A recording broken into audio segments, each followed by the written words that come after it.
This is the story of DMT, or dimethyltryptamine, a simple compound found throughout nature which has profound effects on human consciousness.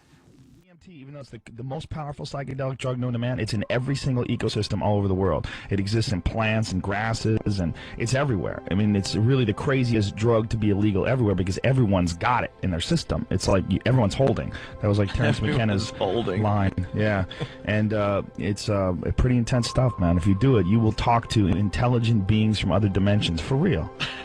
I mean, it sounds crazy. You would think that if there's something like that, that it would be on the front page.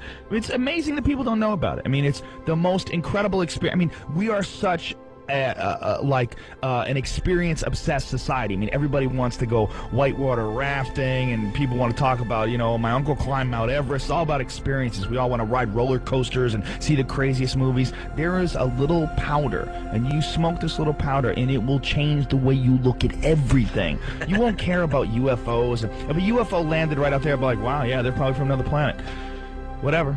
It's not DMT. DMT is 100,000 times crazier than that. It's like mushrooms times 1,000,000 plus aliens. That's what it's like. And literally, I mean, it sounds, it's crazier than you could possibly imagine or describe. If you take DMT, you will communicate with something. And it's so beyond description that me talking about it is like trying to explain a kaleidoscope to a blind man. I mean, it just doesn't make sense. Like, there's no way you could explain it. I mean, it's so beyond anything you can explain. But something communicates with you when you do this stuff. And my words do it no justice. The craziest thing about DMT, because DMT is literally like having a meeting with God. It's like having a meeting with divine, unbelievably wise, incredibly loving energy, like whatever it is, the source of everything. And it leaves you so humbled that after it's over, you have it's like literally like you're still you still look like you still wear the same clothes you are, but you're not really you anymore. I mean, you literally have been changed. You know, you have experienced something that very few humans experience. And the thought to me that people can go through their entire lives and not know about this is an incredible waste of time. It's like your life could be so much more positive and so much more interesting and fascinating, and you would be so much more humble and aware of what you really are and where you really stand if you just have this experience. The crazy thing is you can get alcohol everywhere. You can go to Duane Reade and buy a jug of wine and get effed up, you know? I mean, we have drugs that are available. I mean, how many times you talk to a girl, oh, I don't do drugs. Meanwhile, she's hammered, smoking a cigarette. You know, I mean, everybody, there's drugs, caffeine. I mean, I'm drinking a coffee right now. It's sanctioned. It's a sanctioned drug because it's great for capitalism. It keeps you going, it keeps you working. But there's there's drugs out there that are actually good for you. There's drugs out there that are actually good for your mind. I do drugs because I find the state that psychedelic drugs put you in very fascinating and very introspective, and you can learn a lot about yourself. You can learn about a lot about life because it removes you and your ego from the equation. You get to look at things from like a newborn's perspective.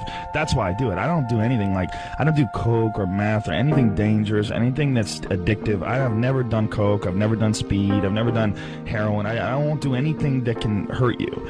But psychedelic drugs, they're very different. With this big blanket that we put on everything, we call everything drugs. That's a broad term that encompasses everything from like NyQuil to DMT. You know, I mean, they're all drugs. I mean, they all affect your consciousness. It's like, how do they affect your consciousness, though? I'm not interested in anything that messes me up. I'm not interested in anything that gives me brain damage or anything that makes me, you know, addicted to it. I'm only interested in things that can alter my state of consciousness for the better. It's very, very intense.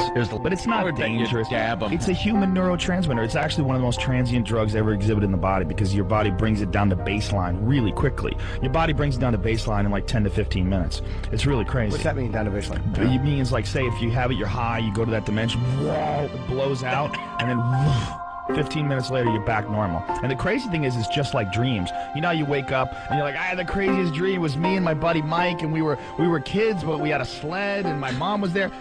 And then 5 minutes later, you're like, what the hell was my dream? Yeah. That's exactly what a DMT trip was like. It's like gold dust slipping through your fingers.